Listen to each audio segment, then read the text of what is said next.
Welcome to Stories from the Roof from RoofersCoffeeShop.com, where we tell the stories of roofing professionals from around the globe. Hello, my name is Megan Ellsworth here at RoofersCoffeeShop.com, and this is Stories from the Roof. And today I'm here with Geoff Mitchell. Hi, how are you? Great. How about you, Megan? I am doing great. I'm super excited to hear your story. Thanks for being on Stories from the Roof this morning. Thanks for the opportunity. I'm really excited to be talking to you today. Yay! Yeah, me too. Okay, let's just dive right in and have you introduce yourself, years in the roofing industry, and a little bit about you. Yeah. So Geoff Mitchell, Mid South Roof Systems, currently is the CEO. I've been in the industry for 27 years, I think, and in the role for about 10 years. And love what I do, love the company, love our industry, and excited to be talking about it today. That's awesome. Wow, 27 years. That's Yeah. amazing. So how did you get into roofing? So I think I was 17 or 18, and I needed to get a real job. And I'd been working in the restaurant industry for probably 2 years and was looking to go to college and was dating slash engaged and just needed to get a real job. So happened to know the founder of Mid-South Roof Systems through church and started working here as at the time, the company, I think, had maybe 30 employees working out of a small house, the way a lot of companies are, kind of, I'll use the terms 1.0, 2.0, and 3.0. So that Mm-hmm. was Mid-South Roof Systems 1.0. It was very entrepreneurial, not a lot of process.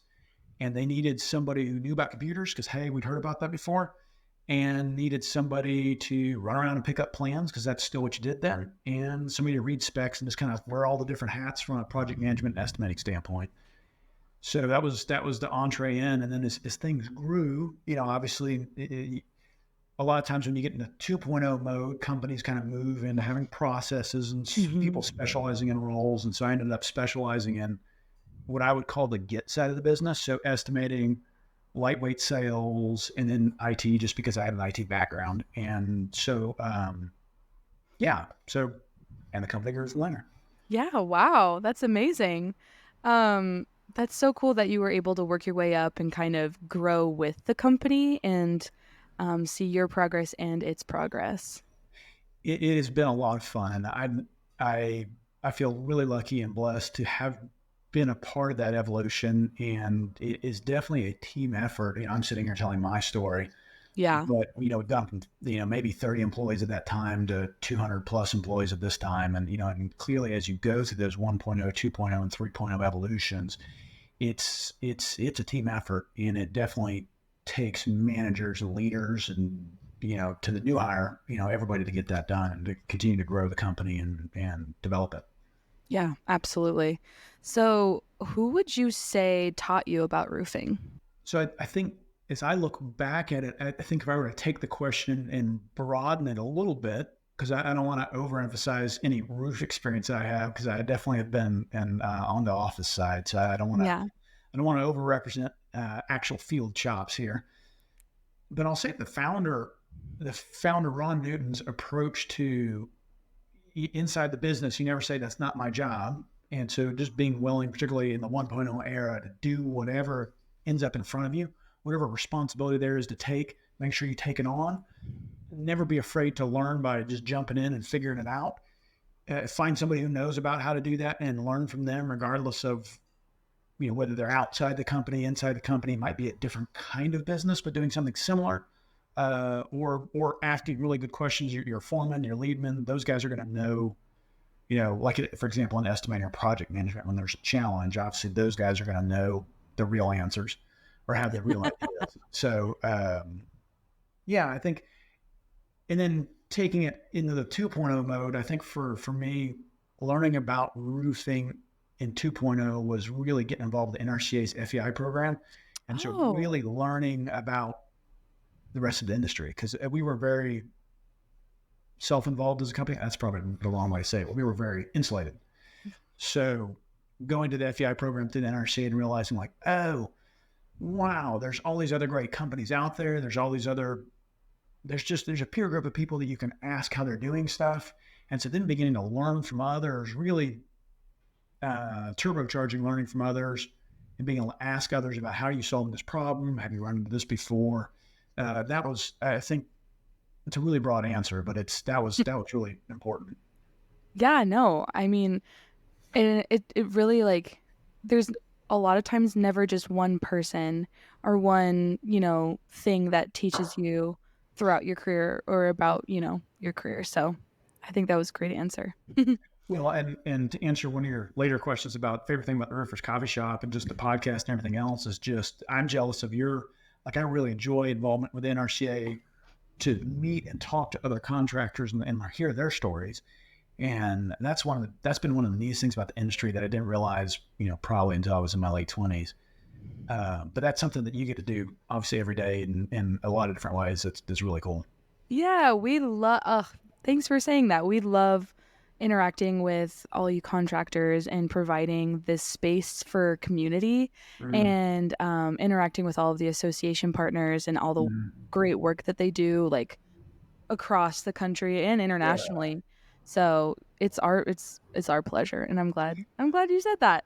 So what are some of the most valuable lessons you've learned about roofing, either even just about business too? I think broadly speaking, the most important lesson has been just that when you're younger or you're starting out in this industry, a lot of times you end up thinking about it from the perspective of the company you're working with or around, like they do it the right way. And this is the way you do roofing. And I think through the NRCA and just broader involvement through the associations, like running into there are so many different thumbprints of way to do this. And like each individual company has their own approach to things. And a lot of times there's not really a wrong or right way. There's a wrong or right way to put a roof on, or to, like, the completed product can be good or bad. But when it comes back to different companies' approaches or how they do things, what they specialize in, or, whether they're regional or just one city, there's so many different business models and thumbprints of those companies. I think when I entered into this a long time ago, I probably carried a lot of, well, we do it the right way. And then realizing over time, like, wow, there's so many different ways to do it, that it's, you got to be really careful carrying the we do it the right way and this is the only way to do it kind of motto. Yeah, I think that's a great lesson. And I think a lesson so many people have to learn, like, across careers and across industries. Mm-hmm. Yeah, well said. Yeah, there's a lot of different ways to approach it. Yeah. So if you were to go back, kind of going off of that, if you were to go back to the start of or the beginning of your career, what would you do differently, if anything? That's a hard question to answer, because I think at times, if I said get involved with NRCA sooner or go to FEI sooner, those things happen in their own season. Mm-hmm. So you've got to be, it's like trying to get an 18-year-old to appreciate a sunset that may or may not happen depending on the 18-year-old. So true. I couldn't have at that point. So yeah, I don't know. That's a great question. Yeah, maybe even despite saying that, just try to be more involved with a broader group sooner, just to learn from others. Mm-hmm. Yeah. And I mean, a lot of the people that have been on this podcast have said, actually, I wouldn't do anything differently. And that makes me happy. And I think that's a perfectly lovely answer. Yeah, it's hard to, it's not to say that everything was correct or anything like that. That's for sure. But everything happens for a reason. Yeah.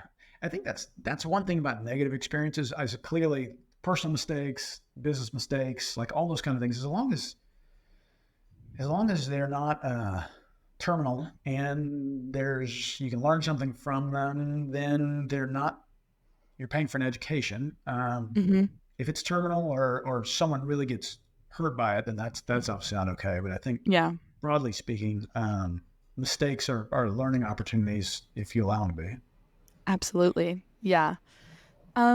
So maybe kind of also going off of that, all these questions kind of build.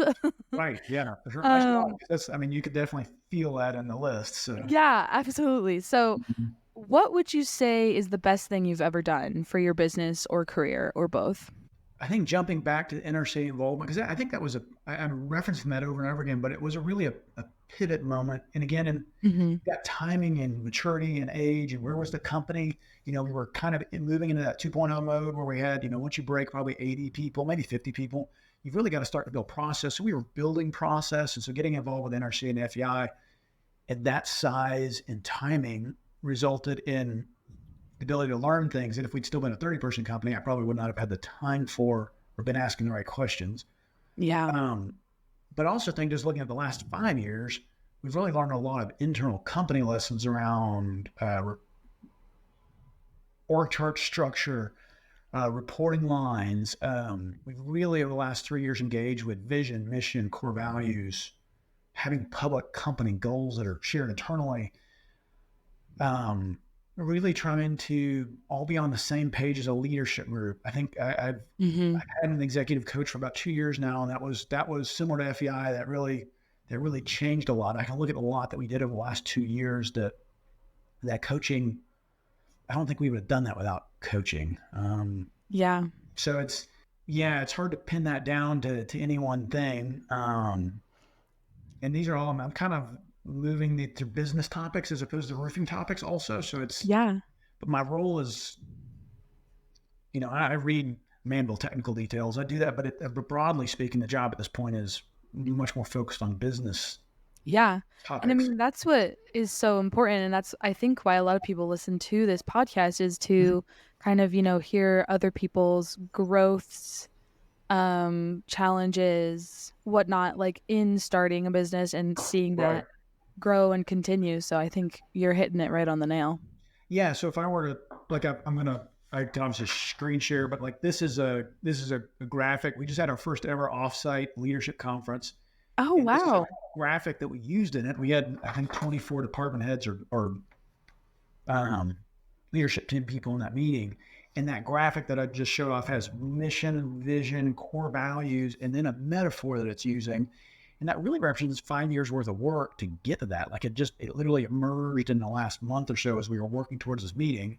But it represents all those ideas put in one place. And part of working towards that meeting, none of us involved could have articulated that metaphor in that format, but doing that work, that's 3.0 stuff. So 1.0 is all entrepreneurial, 2.0 is more process and stuff, and then 3.0 is truly professionalizing and moving into a realm where you've got managers managing managers, and you've got people spending time on that kind of stuff, and then not just putting it on a wall, but making sure we're making a commitment to everybody in the business, we're communicating it to them. Part of that's a commitment that we're actually going to do it, because if we say it and we don't do it, that's not where you want to find yourself, because everybody knows when you're not doing what you say you're going to do. So anyway, so that kind of broadly fits back into the topics you started with. Yeah, well, that's really interesting that it just kind of came about like within like the last month or two, like before this conference, and it kind of just shows that like the pieces fall into place. Yeah, if we weren't doing the work to have that conference, I don't think we would have come up with that metaphor and been able to put all it together. And the test of it was when we showed it to people, you can talk about all these layers in the metaphor of the running team, but you don't have to talk about a lot, because a lot of people can just look at, and not only have they seen vision, mission, and vision already, but then the metaphor is self-explanatory to a point where you can talk about some of the stuff that's obvious, but on the other hand, people are like, a lot of it just clicks. Yeah. Yeah. So kind of going off of that, again, since you are kind of, high up in the company, you've gone through 1.0, 2.0, 3.0, with all that experience, in one word or a small sentence, what do you think the most important trait in an employee and a coworker? So I think that's a fairly easy answer. The key you see in this is forward together. So I think that's in the forward together idea is conceptualizes teamwork, self-improvement, constant improvement, and it kind of takes those two things and puts them together. And so I think when we're evaluating a promotion for someone or a new hire, or maybe even a challenge that's come up, or someone's review, that forward together concept it has to be paramount. It has to be a lens that we're looking at everything through. So, even if somebody has the technical skills or is a great business development person or a good project manager, but they don't have the forward together part, we've decided that's a core, that is the thing. So if you have somebody who's a high performer in other ways, but doesn't have that aspect, then, And even putting this together for the conference, and as I'm working on my presentation and realizing like, I've got two situations I've got to go address, because if I stand up here and say all this stuff and don't address these situations, then people will know. So anyway, doing that work, making the time for that work, I think has been instrumental. And you asked like if I could summarize. So I think the forward together idea is yeah, I think so. That's such a great way to put it, because I mean, when you're working for a company as coworkers, you want to all be on the same page and all feel like you are going forward together. So that is so true. And I can think of, and I definitely wouldn't sit here and say it's the right way for all companies, because I can sit here and I can think of vendors, I can think of some of our customers who that's not why they're doing it. They might be doing it for profitability, or they might do it for excellence in work, or there's all kinds of different reasons that you might do it, but it might be a different kind of environment. And you've got environments where it's a fairly it could be a cutthroat, really, but also a really effective environment where they do great work, but the teamwork atmosphere might be different. So it's definitely, I'm not saying this is the right way for everybody, just it fits what we're doing. So no, and that's awesome. So moving on, who is the best boss you've ever had, and what did they teach you? So that's another one of those broad-based and questions that reflects in different areas. So I think going back to our founder, Ron Newton, and talking about his approach to things, where the idea of forward together, the constant improvement idea that's in there, and the teamwork idea that's in there, both of those come directly from him. So I would say in learning from him, always learning from him, but also particularly in the first 5 to 10 years in that 1.0 mode, like those are really valuable concepts.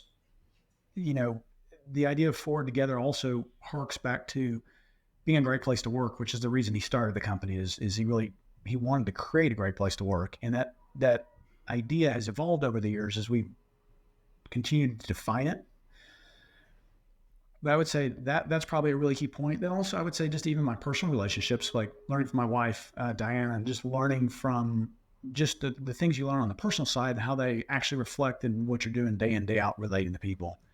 And then just as I continue to work with our leadership team, and just talking about the last 5 years as we've done work around these topics, we're very collaborative. So you use the word boss, but at the end of the day, I'm in a support role for all the key, our new hire from a week ago who's out in the field trying to get stuff done. At the end of the day, my role is a support role, make sure he's got what he needs or she needs to get the job done. And if they don't, then I'm not in doing my role. So looking at the whole group as my boss, the leadership team over the last 5 years has been really instrumental in understanding what am I supposed to be doing. Yeah, kind of like seeing that 3.0 version come to a head and emerge. Interesting. So, what makes you smile when you think about your job? I love this question. That's a really good question. I've never heard that one on the podcast. Nice job with the original question. And I'm a huge podcast fan, which most people are these days. But it's that's a good question. I think I would put 3 things. I was thinking about that ahead of time. So I would think 3 things would apply to that. I've got the disease where I look at, like, not only am I proud of, and I have to be careful with relatives and friends and stuff, pointing at like, we did that building.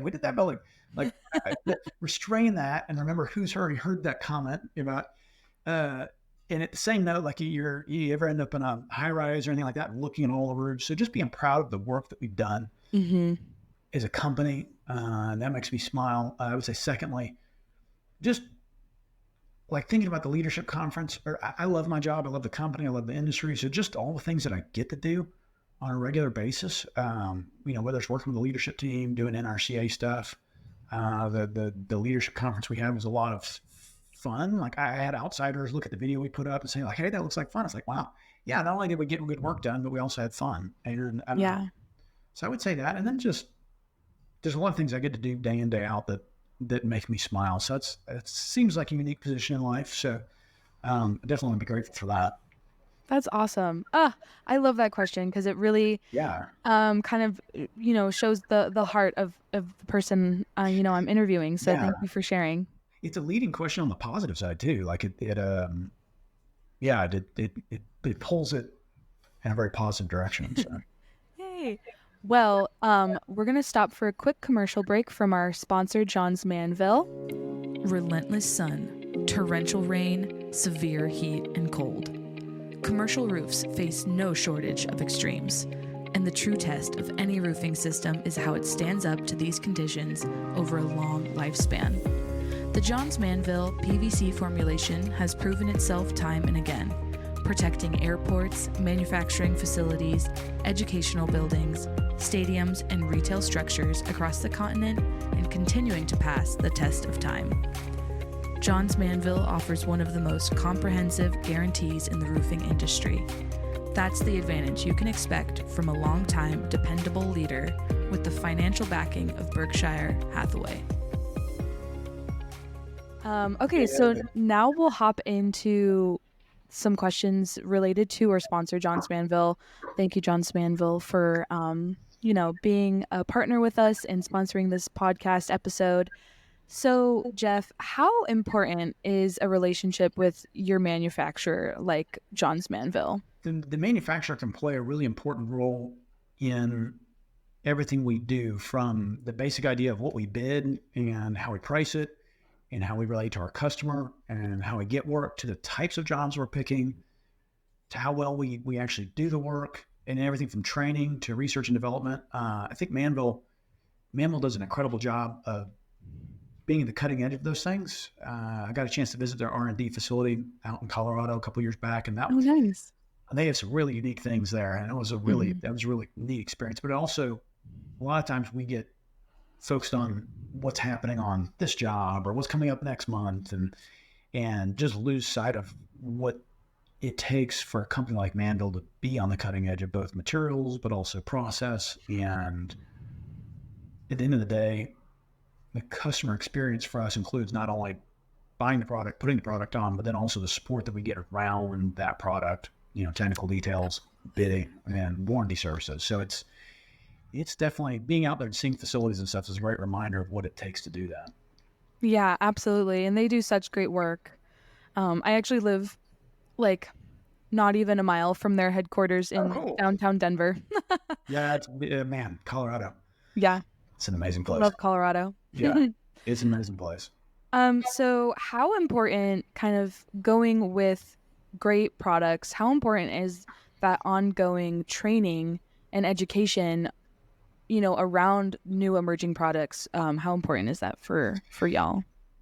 So I think that the training on new products is really important. And I know Manville has been at the leading edge of that with the Bercy School and just their approach to that, the training facilities that they have, both in Colorado and then also in the local markets, and what their technical leads are willing to do. But we've always appreciated also our local reps and the level of engagement they've had with us around training and creating opportunities for anywhere from a crew and foreman to get training on materials and products to our estimators and project managers. Also make sure we're up to date on whatever process changes they have.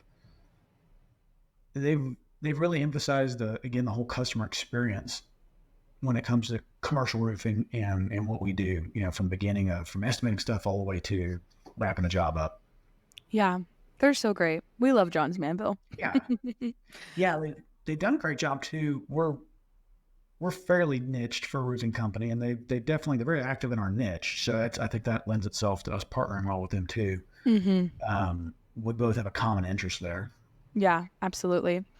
So I can't believe it, but we've come to the time. We have hit our last question. So, and that is, how long have you been following Roofers Coffee Shop, and what's your favorite thing? And I know you already mentioned a little bit, but we can go deeper. Yeah. And I was thinking, I saw the question. I don't know. On the date, I would say I want to say all the way back to probably 13 or 14 years ago, but I don't know. Because I feel like it was right after I completed the FEI program with NRCA, and I don't know when Roofers Coffee Shop first emerged on the marketplace, but I feel like that was fairly early in the era of when it was largely, I mean, posting boards is the way I would call it time. And I had been pushing NRCA for a long time to have a posting board for the future executive class, because we probably email once a week as a group, and it's like, hey, this posting, like, there it is. Yeah, maybe we should get a forum for you all. Well, I think people come on and off your forums doing stuff like that. But yeah, that's probably a good idea, because it's a group of, I mean, there's each of the classes. Obviously, FBI Class 4 is the best class. But, but yeah, I think each of the classes is pretty active as a small group. That's great. Yeah, but you guys provide an incredible platform for people to share information, get to know each other, network, and just it's a great place for the industry to connect. That's what we think too. So thanks for confirming our belief. Well, Geoff, thank you so much. This has been so informational and a blast getting to hear your story and your experiences with Mid-South Roof Systems. So thank you so much for chatting with me today. Yeah, thank you for the opportunity. And thanks, Johns Manville. Yes, thank you, Johns Manville, for sponsoring. Everyone, make sure to subscribe and get notified when we post every podcast every month. So come on out to RoofersCoffeeShop.com and listen to more stories from the roof there and wherever else you listen to podcasts. We'll be seeing you next time on Stories from the Roof. Thanks for listening to Stories from the Roof from RoofersCoffeeShop.com. Make sure to subscribe and leave a review.